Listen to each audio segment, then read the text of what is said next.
Welcome to Life in Sirens, Behind and on the Scene, a podcast by first responders. We're your hosts, Sophie, Jamie, and Aubrey. The content provided in this podcast is for informational and educational purposes only and should not be considered medical advice. The views and opinions expressed by the hosts and guests are their own and do not necessarily reflect the official policies or positions of any medical institutions, emergency medical services, or healthcare organizations. Patient privacy is a top priority, and all discussions involving real-world emergency situations are de-identified and altered to ensure confidentiality. Always consult with a qualified healthcare professional or your local EMS protocols before making any decisions regarding patient care or medical practices. Listener discretion is advised, as some topics may include discussions of real-world emergency situations.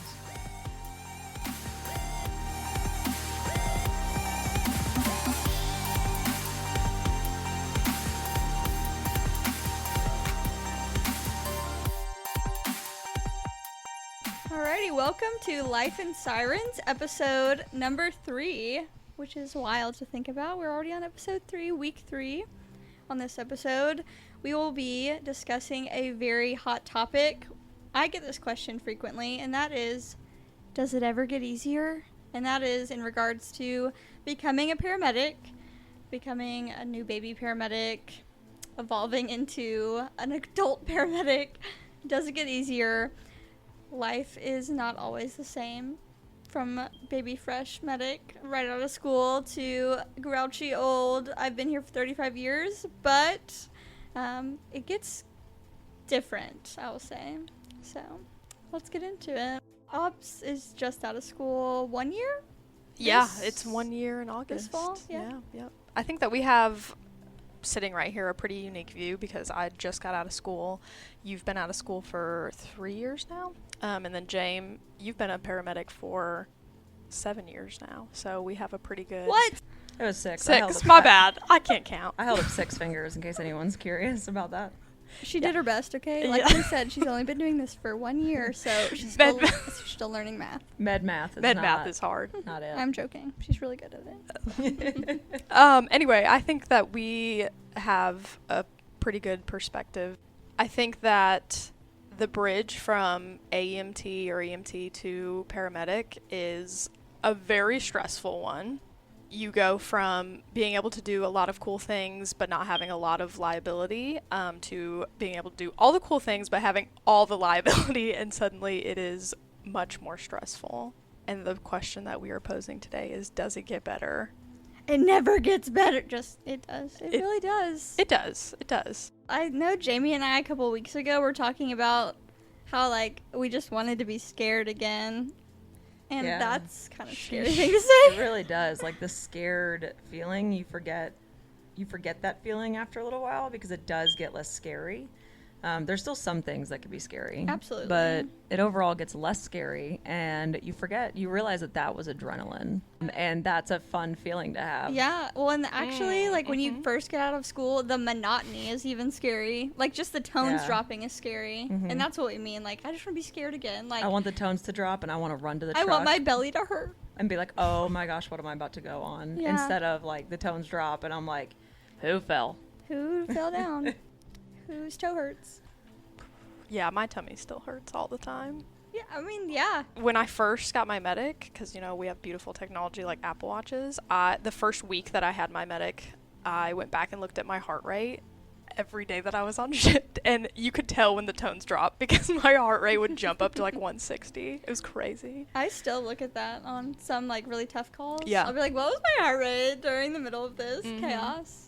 And it is quite telling. It is. Still get nervous a lot of the time, but, I mean, I get it. I really didn't think it was going to get better. I was like, this is the worst thing ever. This is so terrible. How can anyone do this for the rest of their lives? It's so terrible. I mean, let me tell you, the first time I ever went on a call as a paramedic by myself without another paramedic, I was with Raveem.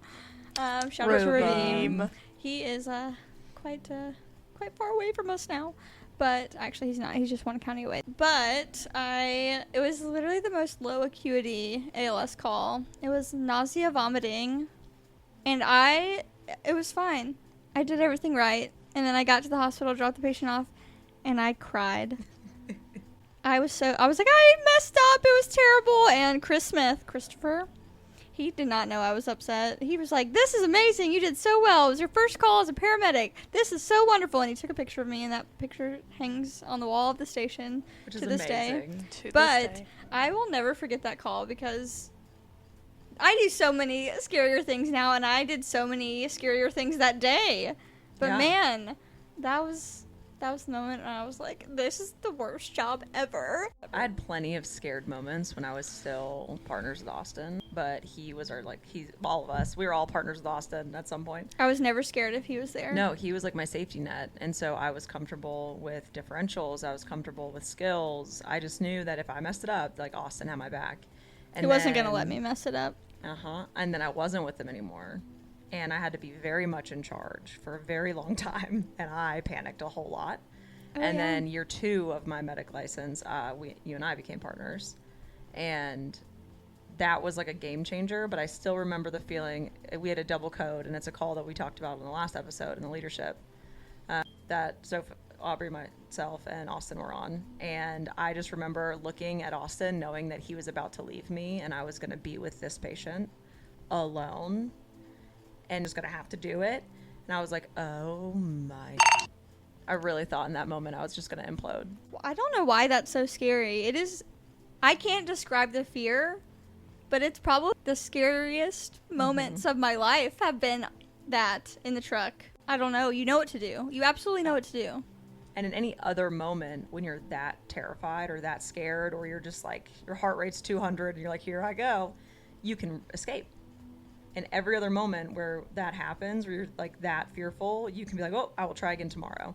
No. But you can't in our job. You just have to keep doing it, which is great because like face your fears, but also terrifying because you can't run away from it. You're in charge. I know that one of the scariest calls. So when I got out of medic school. Oh, God. It really hit the fan. I mean, hard. I mean, it was unforgiving. It was absolutely catastrophic, and nothing will ever hopefully compare to my first year out of medic school. I mean, it's like insane. Like if we sat down and talked about just Sophie's first year, like it was wild. When I became a medic, Austin was rudely snatched away from me, my partner, my paramedic partner. He got promoted. Yes, and he got promoted, and I was floated in, just float EMTs, brand new baby EMTs. I'm brand new baby medic, so I was extra terrified. Yeah. And I remember the very most terrifying call of my entire career to this day. To this day, it's the worst. It's the worst one. And I just remember him showing up and being like, oh, thank God Austin's here. And then we both realized that there was nothing either one of us could do. And then it was just like, I don't know, we just stared. I mean, that was also another realization of like, sometimes there's just no one can do anything. Mm-hmm. And I don't know if that's like, it's almost like less scary. Yeah. It's like some things just cannot be fixed. I would say it's less scary, but it's more frustrating. Like when I get to a patient, that the only it's thing... more sickening. Right? The only thing that's going to help them is like a surgical intervention or something that we so clearly cannot do. And we were very, very far away from any of those. And you're like, well, here we go. You better hope there is a helicopter available to fly. And there was not. Ooh. I think who Austin was for you is who Jamie is for me now. I am double medic with Jamie. We were both medics on the same truck. So when I first got my medic, I purposefully picked up just a bunch of overtime with EMTs. And I still remember the first time that this person was sick. I did a 12 lead. I looked at the 12 lead and I immediately looked up to find another paramedic to be like, oh, what is going on? And there was not one. And that was horrific. But we made it, and it gets better. It does get better. I think that's the best thing you can do for yourself. Oh, yeah, to pick up a bunch? Absolutely. If you are double medic, try and work with EMTs. Mm-hmm. Yeah. I purposefully got a whole other full-time job in a county far, far away, in a land far, far away, which was very scary, and there was very scary people there, and it was very scary calls. Yeah, like if you work if you work in a city, try to go work somewhere rural because it will teach you a whole new set of skills. And if you work somewhere rural, try to work somewhere more urban if that's like accessible where you are. But try to pick up a part-time job somewhere more urban, because you'll get a whole different kind of skill set, which would be cool. I was really happy that you picked up a lot of overtime when you first really got your did. medic. I was like, is Aubrey okay? I had such a safety net when I was with Austin that it took us not being able to be partners anymore after the bid for me to like venture out, because I just would have stayed partners with that man. And that was so good for me as a medic. Yeah. And so I'm glad that you picked up as much overtime as you did, because you learned like your own like isms and your own skill set, the way that you like to do things. Well, I think we've all been able to learn from each other of like how to become the best version of ourselves, the best medics. Absolutely. And even Austin like let you and me, I feel like. Oh, do you know what call I remember where Austin and I both looked at each other and we were like, Soph's got it. Like, she's here. It was when you got your medic and you and Austin... I can't wait. You and Austin had a chest pain. You did a 12 lead. And it was like a giant left bundle. Oh, I But remember he this. had no clue if it was normal for him or not. He was symptomatic. He looked terrible. And you were like, Austin, do you think we should call it? I think we should call it. And Austin was like, no, Soph, I wouldn't call that. And you're like, well, I would. And I was like, my tummy is upset. And you did. And you went to, the docs did not call it off. He went to the cath lab and you were correct. And that was such a cool moment for me, because it didn't waver you that he disagreed. Because he let me feel safe enough to disagree with him. Which was so cool. And that's hard a true to do. mentor. Yeah. It is a hard thing to do. That's like my favorite story. I remember he came back and he was like, listen to what Soph did. It's so cool. And I was like, oh, our little Soph. It was, and truthfully, as safe as Austin has made me feel to disagree with him, I was still nervous to disagree with him because I still a little bit idolize the man. Oh, for sure. Absolutely. Obviously, like, he has taught me everything I know. But I think that's a good like side point to make. Like, when you are precepting and FTOing new hires, let them feel safe enough to disagree with you. And obviously, if they are going off into left field, okay, let's rein them in. But like, people need to feel safe to disagree. Absolutely. Because patients' lives do depend on it. I have a really hard time doing that because I'm very particular. And so I like things the way that I like things, which Obbs has experienced firsthand. So I have a hard time letting go enough to be like, let's hear what you think, which I've actively worked on. But Obbs getting her medic helped so much because there were patients that weren't my patients. Well, I think that also... And she would be like, I want to do it this way. And I'd be like, okay. And now it's so much easier to do. But it's made me well aware that like you have to be safe for someone to disagree with you. Because Austin, even when I was an EMT, he treated it like such a partnership. Absolutely. I love that. And that's why you got to be a big girl medic. Absolutely. He would be like, Jane, what do you think? And I loved that. And so I made an attempt to do that. But my partner at the time was a fantastic EMT, but was not interested in thinking above that scope at that time. But it made me good at vocalizing, but it also made me kind of rigid. And so coming away from that, when I came back into what felt like I knew a partnership to be, I had to like kind of back off a little bit. And I think over the years I've softened. You have. How do you guys feel about services that standardize and mandate paramedics working with another paramedic or riding thirds for 6 months or greater? I have a lot of thoughts on that. I think it is very interesting when you look at nursing, like new grad nurses compared to new grad paramedics. I know this is true for a lot of the services around here. You do a couple of FTO rides straight out of school. You get signed off. You are good. You are now the captain of this ship. You are in charge of this truck. And you might get put with a brand new EMT and you're a brand new medic. It's a very, very short training period. Now, if we look at nursing, it's like 6 months on the floor. You have a nurse that is with you all the time. Their training period looks so much different from ours, and they are in a much more controlled setting than we are. Right. I think that there are so many variables in EMS, like situational. Like, there are just so many weird things that we have to deal with that have nothing to do with medicine. And I think that that can get you in some sticky situations if you have not been doing this for a long time. Right. For sure. Agree. And the stakes might be a little higher as far as like personal safety. Yeah.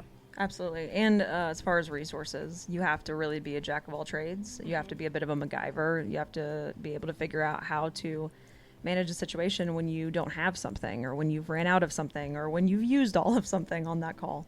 You kind of have to find a workaround. And that's all stuff that comes with training and support and your FTO program, and being able to like be taught thoroughly. Because I might not have the experience if I'm new, but if I have a FTO with me that's going to be with me for 6 months or however long, they have the experience. So ideally, they can identify a situation for me and be like, hey, just so you know, this isn't safe and this is why. Because I might not have seen it, because I might just be like a little brand new baby deer. I don't know headlights are supposed to be bad. So like they can teach you things. And I think the logistics of doing a 6 months long new hire orientation is really difficult, because we're a really short-staffed field. Right, it's a privilege. Right, and so when you say, like, you're going to ride with this other medic, either they're your new partner, then people get split up from partners, and they don't love that, or you're going to ride thirds. Budget-wise, that's not great. If you're a county service or you're taxpayer-funded, like, that's tough. And do we even have the manpower? Like, are we down a truck right now? Because we've all had the pressure as FTOs to push somebody out. Like, hey, I have a spot to fill. I need you to get them out. And that's really tough. I love the idea. I just don't know if we could logistically hammer that out. Yeah. I agree. I don't love the idea of 6 months. I think that's a crutch. I think I'm biased because we have a very high QD, high paced system. And maybe if you went to maybe one of our neighboring counties that might actually operate this way and run less calls, like, I get it because you are running less calls. But for us, I think maybe 2 months. And I really love the idea of putting you with an EMT and having an FTO with you. Oh, so like you are with your partner. You're with and a partner. Ride with you. And a FTO rides with you. I like that idea. And maybe that's your incentive as an FTO. We can't always pay FTOs to be FTOs. But maybe for 4 hours or 6 hours a week, your FTO comes in and they ride with you. It doesn't even have to be like a 24-hour shift. Yeah. And they observe. I like that. That would give you time to ask questions, time to be like, hey, after you left last shift, I got this call. And as long as that person's willing to be a resource kind of around the clock for you, I think that would be absolutely reasonable. I like that as a new hire, you wouldn't be riding thirds with your FTO and their partner. Yeah. Yeah. Because we all know that is like really hard. Well, that's like taking a bear out of manage. their natural habitat. Like, Yeah. what? And like when people ride with us, like when I'm a FTO at our service, and when I have a new hire, Aubrey and I can run a call without even having to talk. And so we can like look across the room, and I'm like, okay, so we're going to get the stair chair, the dreaded stair chair. Because she'll look at me like, oh man, but we gotta. And I'm like, ugh, stair chair. But like, she can just give me a look. I already know what we're doing. Yeah. So if I have a new hire, they miss that. And then they're like, okay, but did I miss making that decision? Did I make a mistake? And I'm like, oh no, this is just how my partner and I communicate. And Austin and I used to be able to do that too. And so that's tough. But if you ride with them with their partner, then they're in their natural habitat and you're observing. And I like that dynamic a lot better, because it's less like, where do I fit in? Yeah. And more like, this is my house and you're coming to be with me. Well, and you're more likely to act natural and make the mistake that you're going to make in real life if you're with your partner doing the things you would do every single day. And why don't we catch those mistakes naturally with your FTO there, right? Yeah. Instead of after the fact when it's gone way wrong. Right? Absolutely. When we're a year in and we start doing QAs. And we're like, what? Every single one of your chest pains. What the heck happened here? He said, did we forget about protocols? And Oh, that sounded like a good ditty. And then when we ask, did it get easier? No, it didn't get easier because I didn't find out I was messing up until 2 years later. Absolutely. Feedback is very important. A QA system, very important. Very important. I think that giving any employee feedback, EMT level, paramedic level, I don't even care, administrative level, we need to be talking to our peers. We need to be talking to our administrators. We need to be talking to our supervisors. It is so important to hear how functional we are or are not, because we are never going to get better. Our patients are going to keep dying if that is what's happening. Like, what is wrong with you that we're not doing this?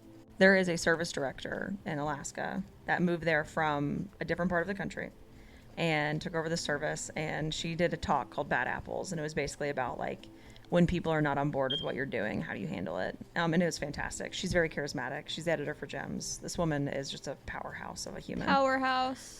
In that talk, she kind of outlines like she did performance reviews. I think they were quarterly. I want someone to performance review me. Yes. Brian, performance review me. Brian's our director. Yeah. You're wondering. It's a very sweet man. But I loved that they did quarterly performance reviews. And she was like, it was a lot of work. My supervisors were not thrilled about it. But everybody performance reviewed everyone under them. Turns out anything that's worth it is a lot of work. And people loved it because you would either get like, hey, I really love your attitude towards your patients. You always seem to be happy and positive and all those things. But I did notice the other day that you're having a really hard time pulling the trigger on whether you're going to make the call ALS or BLS. Or you have a really hard time pulling the trigger on medication intervention. So, like, let's work on that. Let's work on your confidence in that area. That would be fantastic. Yeah. Because I'm sure they have it. Like, we ask Austin and Wendy all the time, like, hey, how'd I do? What would you have done differently? And even if somebody notices that, like, I'm struggling, that means they noticed me. They noticed. That means they give it. Mm-hmm. That's something. I mean, the truth of the matter is, generally, I think most people feel this way in EMS, and I can say this coming from someone who did work full-time in a really teeny tiny county where it just didn't really feel like anyone cared about you. When someone notices, it does matter. It really does. It makes 100% difference in morale. Even if they're noticing that something's wrong. Yeah. It really makes a difference when they notice something going right. But I think performance reviews make all the difference. And when you talk about new medics, wrapping it back around to does it get any better, if we start the intervention early from the beginning, I mean, it sets the tone. Like, why are we doing this? It's like sending someone to prison and them not knowing why they went to prison. Like, right. What did I do wrong? I don't know. You killed everybody. And do you know how disheartening it is to think you're doing a decent job? And not. And then you're not. And or then you find out everyone was talking mad crap about you in the hospital. Or you look at your patient outcomes and everyone, it says expired on everybody. And you're like, I thought I did everything right. Were all my patients dying? It may be that you've just kind of gotten a bad draw. And unlucky. You did the correct things. But it also may be that your interventions are inappropriate. Or you're not intervening. Told you. Yeah. Sometimes doing nothing is bad. Sometimes doing everything is bad. But it's so disheartening when you have been doing the same thing the same way for like a year, and then someone says, that's actually horrible. Welcome to EMS. Our general everything is like, hey, so we did it this way for a really long time. Turns out we killed everybody by doing that. Atropine's 1 milligram now, and Epi is questionable, but we're still going to use it. You know, that's what happens in EMS. So Epi straight to the heart. Right. We should fix it in the ways that we can fix it. So to answer your question, it does get better. It is really scary, and then it gets less scary, and then it weirdly gets scary again, and then it gets better. But it gets scary about different things, and we'll talk about that later. By later, I mean in like 25 episodes down the road.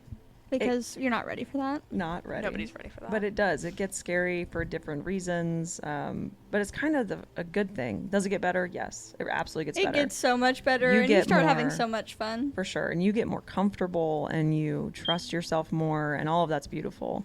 But also, like, it stays scary. And it should. If you're doing EMS right, you should be a bit fearful every time you go to intervene with a patient. Because one, it keeps you honest, it keeps you humble, and it keeps you healthy. Because you have to keep looking at new data and new medicine and things that come out and stay current. And everything new should give you a little bit of apprehension. But if you keep learning, you're going to stay scared. And I mean that in the healthiest way. I love what Chris Smith always says. when he says getting your paramedic license is just a license to learn. And I've always loved that. It's a very because Chris it is thing so to true. say. Like, the things that you learn in paramedic school are the basics, and that's the They truth. are the basics. Absolutely. And I think that might be why it's so scary, because you know that. Yes. Oh, yeah. You come out of school and you start interacting with patients, and you quickly realize that you have a lot of knowledge in your head, but it is not enough. Absolutely. I find that every time that we sit in the bay. It's my favorite thing that we do. We all sit in the bay and we just start to talk about something. And Austin and Soph are just like connoisseurs of outlandish information. And so they will be like, hey, this disorder, let's chat about it. And You I'm should over have seen here. us on the truck. We were so weird when we were partners. I'm over here on Google. Just the most Googling I've ever seen in my Yeah. life. Oh, it was so weird. It was before ChatGPT was a thing. I'm like, too. yeah, we can chat about that, but I got to Google it first so I know what those words mean. But it has made me Please hold. such a better like student, a better medic, everything. But I just get more scared every time we talk about new things because I'm like, oh my gosh, I have to put that on my differential list. But there's like a sliding scale, okay? There's the tones drop and I'm gonna vomit, and then there is I don't even care about my patient. So I think once you become a grown-up medic, appropriate grown-up medic, you become, I'm a little nervous because you look sick, Mm-hmm. but I have all the tools and I know who to call when For I don't know sure. what to do. For sure. That's where you need to live for the most part. I think an interesting phenomenon, and from the people that I've talked to about this, I think it's a normal thing.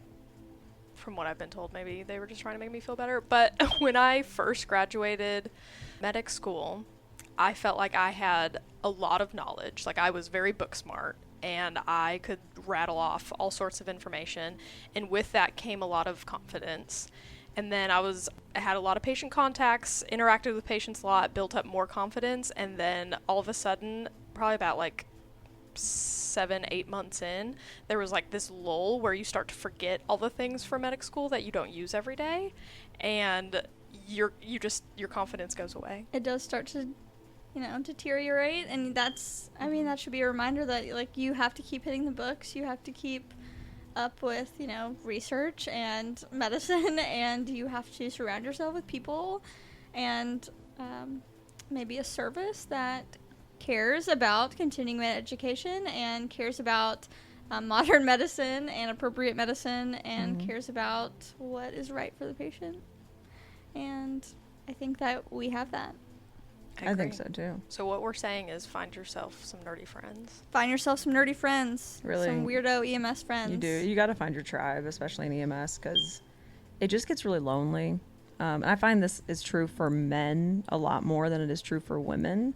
But a lot of times men are married to somebody outside of the field. And whether it's now, if you're married to like an ER nurse, I think good, because they see a lot of the same things that we do, and they understand like the acuity and the change and all of that. But I feel like a lot of men are married to people very much outside this field. And it becomes hard to talk about, hard to get things off your chest, because you don't want to like traumatize them if you've seen something traumatic, but you still need to talk about it. So find your people. They will help you with continuing ed. They will help you with your confidence. They will also help you with your mental health. Like, you need that group that does the same job as you. Speaking of some good old advice, what kind of advice could we give to those new medics when it feels impossible to keep going? Because when I tell ya, it felt impossible to keep going for a minute there. And I felt like my mental health was in a pretty good place when I got out of medic school. Probably the best it's been. But man, I just felt like this is too hard. It's too hard to do a perfect job every time, because that's the kind of person I am. I think that's a lot of who we are in EMS as paramedics. A lot of us are type A or some variation of type A. We want to do the best we can every single time, almost perfect. And it's not possible because there's not a playbook. I know there's protocols, but not every patient is cookie cutter. In fact, no patient is cookie cutter. So what are some things that kind of got you through it? What helped you get over that impossible mountain? Because we all remember the time that I was I was, one time, it was my last month of paramedic school, and Aubrey and Jamie got back from a call, and I was weirdly sanding a table in the bay, and this was the first time I think they had ever seen me cry. Sanding and crying. And I was just crying because I just didn't think I was going to be good enough. And for months after that, I continued to feel not good enough because I just didn't think I was providing the care that was perfect enough. How did you get through that? I just had to get comfy with knowing that this is, I don't know if this is appropriate to say, that our protocols aren't perfect. I can only provide the care that the doctor allows me to provide. I can only provide the care that the state provides to me to provide. I can only really provide the care that the patient states is what's going on. So really, I don't have a lot to work with. I had to remind myself that. I do not have a lot to work with. I get really hard on myself still, and that's a huge thing that Obbs and I will have to talk about, because I'll come in the truck and be like, that call was terrible. Yeah. And she'll be like, what do you mean? And I'm like, it was awful. And she's like, Jane, we have nothing. They told you X, Y, and Z.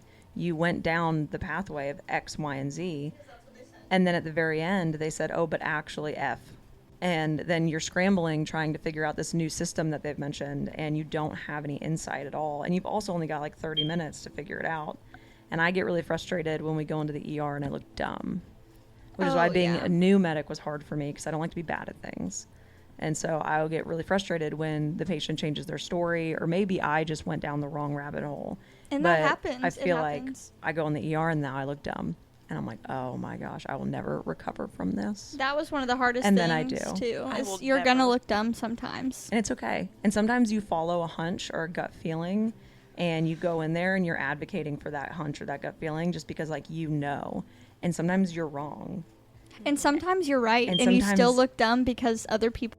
You're going to look dumb sometimes, but you got to still advocate for your patient, because sometimes you're going to be right. Yeah. And if you keep up with your medicine and you keep studying, because you're never going to stop studying if you want to be good at this job. If you want to be worth a crap in this job, in this field, you're going to have to keep studying. You have to keep advocating for your patient, and you're going to look dumb sometimes in front of doctors, because just because you went to doctor school does not mean you know everything. Have you ever been to a doctor, like yourself, and been like, what? What in the world? Same thing happens in the ER. Absolutely. Just because, have you ever met a paramedic that's not good at their job? Have you ever met anybody That's who not has good a at their job. license in anything? Have you ever met someone who drives a car and has a driver's license and is bad at it? Subpar. Exactly. Okay? Just because you have a license in something doesn't mean you're good at it. So just keep studying. Fun. Just follow your gut. It is okay to be wrong. But the one thing that you can't do is over justify and try to pretend that you're right. Treat your patient. Just accept it. If you're wrong, you're wrong. It's totally fine. Just say, this is why I went down this. As long as you have logical thought, that is okay. I think where people really get in trouble is when they try to defend their theory to the grave. And I've been... You look I've dumb, and you are yes. dumb at that point. I've been very guilty of doing that sometimes, where I really just double down because of my fear of looking dumb. I will double down, and it makes it worse. And I don't do that any longer. But initially finding that, like, humble admittance that I was incorrect was really egos do hard not for me to save do. lives. And so I think that that's something in paramedicine, like, do not die on that hill. If you're wrong and someone is, like, proven to you that you are, and that's okay. Just be like, all right, we have more data now, so that's okay. I think a new medic, that is a big thing to take with you, is like, be humble, ask questions, admit, and be okay with admitting that you were wrong. And that's And okay. I do think there's two types of new medics. There's the new medic that thinks they're worthless, and I think there's the new medic that has the biggest ego you've ever seen in your life. Which one's going to be better? It's always the one that thinks that they're not doing it good enough. They're like, man, I guess I'm an okay medic, but I'm not that great. That's going to be the medic that you're like, they got it. And the wish medic they that were a walks in the little room happier. and they're like, EMS has arrived, and starts screaming throughout the house. Those are the ones that are going to do not so great. Because if you can't use your resources, you can't ask for help, you can't ask questions, you can't admit that somebody might know something more than you, you're screwed. Oh, yeah. And so is everybody around you. Well, and those kind of medics, too, like, they don't even trust the patient. They're just like, ugh, what are you even talking about? Like, they didn't even believe the patient's symptoms. I'm like, you need to cool it over there. Right. Oh, you have chest pain? You look fine.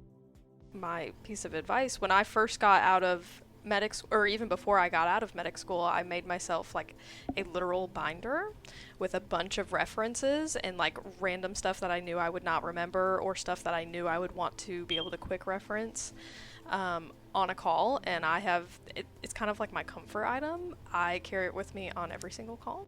Every single morning I put it in the truck, and that is my comfort, and I've used it more times than I can count. It really is amazing.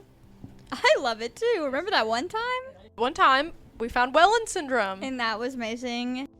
But wrapping things up, what could we tell seasoned medics to remember about new medics or modern new medics? Because it is a lot different now. It is. It's different. It's not the same, and there's a whole lot more at stake. I would say remember the things that you didn't know. Remember how long it took you to feel comfortable managing a scene. Remember how long it took you to feel comfortable pulling the trigger on certain interventions. And do not for a second make those new medics feel like they are not doing it well enough or fast enough, or they're not proficient enough. Because if you're not being a resource for them, then you're part of the problem. And so make new medics comfortable to come talk to you. Make them comfortable to kind of voice their opinion. And if you are like an older seasoned medic, ask them questions, because I learned the most from people coming out of paramedic school than I do from like my ass just sitting here 6 years out. And I'm not even an old lady yet, allegedly. Allegedly. But I learned so much from our seasoned medics that have been doing this for 35, 40 years. And fun stuff. I'm like, whoa. Right? I'm like, y'all did what? Yeah. But I learned so much from them, both like life lessons and also like things about medicine. Because sometimes, like, if it ain't broke, don't fix it. Like, there are certain things in medicine that like the old school way really is the best way. Yeah. And then the people that are the most valuable in my life also learn things from us. Yeah. So that would be my advice. Just like keep an open mind, be a resource, and do not make them feel bad for not having 30 years under their belt yet.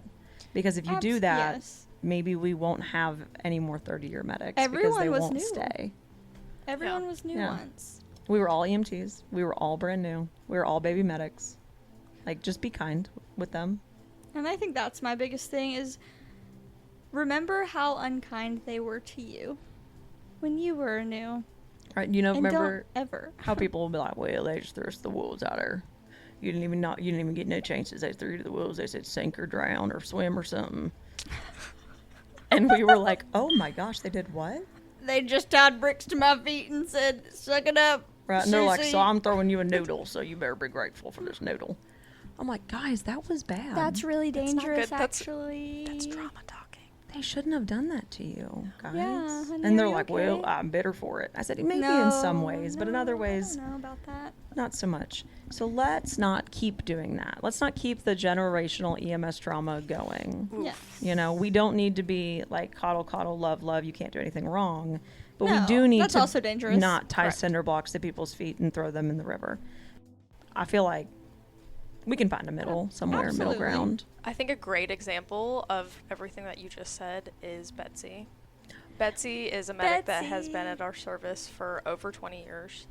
And any time that like a new medic or just a relatively younger medic works with her, she will get so excited and she will say, teach me things, because it has been 20 plus years since I've been to medic school. Teach me what you know. And she is a blast to work with. She is so fun. She has the greatest attitude. If I even have a fourth of the attitude that Betsy has when I am 20 years in, my EMS career will be a success. But she is so willing to learn, and she is so welcoming and wonderful. And I think we all can take a page out of that book. For Tears sure. are literally welling up in my eyes, and my nose is getting like tingly right now thinking about this. But one of my other worst calls ever was also in my first year of being a medic, and Betsy and Tara were at the hospital when I got there. One of those calls where I really had never been that scared before. Oh my gosh, I just don't even, it was so scary. I was so proud, but I was also so scared, and it turned out really well. But the smile on Betsy's face, and she said, girl, I am so proud of you. I'll never forget that ever my whole life. And that is all I've ever needed in my whole life, and that's healed all my childhood trauma in one moment. But like grown-up medics, that changed everything for me, and that's all I ever needed. Absolutely. If you have over 25 years under your belt, it is the smallest thing for you, like minimal effort, to just find a new medic and be like, hey, I've seen you bring some people in. I think you're doing a really good job. Keep it up. It means something. I have so much respect for her, and that she said that to me meant it meant everything. It still means everything to me. It will change your world. I had only been a medic for like a year or two, I think. I had a call and I requested a supervisor because things were going very south. And I ended up intubating and transferring to the hospital. She met us there and I was like freaking out. Not like outwardly, but inwardly. We get everything squared away and I was like, I'm so sorry we didn't wait for you. I just feel like we didn't have time. And she just looked at me and she said, James, I wasn't worried. You got it. And just walked away. And those words were so not like this like deep sentimental moment. But when she said like, James, I wasn't worried, you got it. I was just like, oh my God. To me, she is like that medic that has so much confidence in everything she does and has so much proficiency that when like she wasn't worried about me, that was the moment where I was like, I think I can probably do this, which is cool. That's what it gave me. So if you are a medic that is seasoned and you have some years under your belt, give that to younger medics. It matters. Give them like the head nod or the handshake or the seal of approval, because it will give them what they need to have the confidence to keep doing this job. Absolutely. All right, and with that, share your courage, share your kindness, and we will see you next week.